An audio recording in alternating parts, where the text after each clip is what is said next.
title, The Case of the Missing Socks. Once upon a time, in a small, quirky town called Socksville, strange things were happening. People woke up to find that their socks had disappeared mysteriously overnight. No one could figure out where all the socks were going, and the town was in uproar.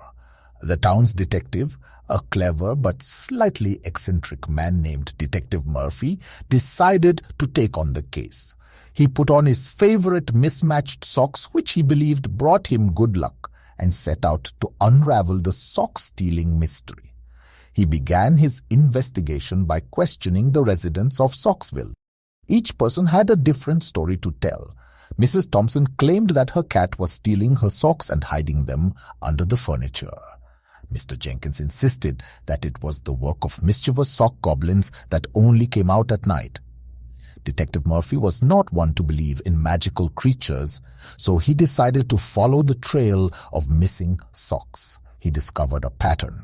All the missing socks were from the clotheslines that faced the nearby forest. With his trusty sidekick, Officer Jones, Detective Murphy ventured into the forest, following the sock trail.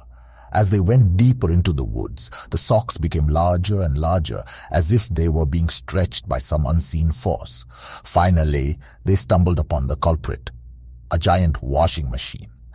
It was an old, abandoned machine that had somehow gained sentience and an insatiable appetite for socks. It was using its mechanical arms to snatch socks from the clotheslines and drag them back into the forest. Detective Murphy, undeterred by the oddity of the situation, decided to reason with the giant washing machine. He convinced it that stealing socks was not a good use of its time and that it should find a more productive hobby.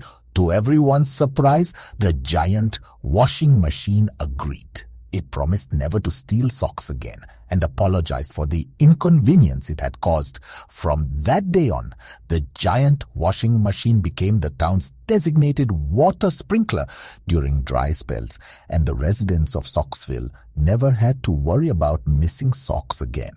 The town celebrated Detective Murphy as a hero, and he was finally able to solve the mystery of the missing socks. The townspeople were grateful for his peculiar ways and unmatched detective skills. And so, Socksville became a place of laughter and cheer, all thanks to Detective Murphy and his willingness to tackle even the oddest cases.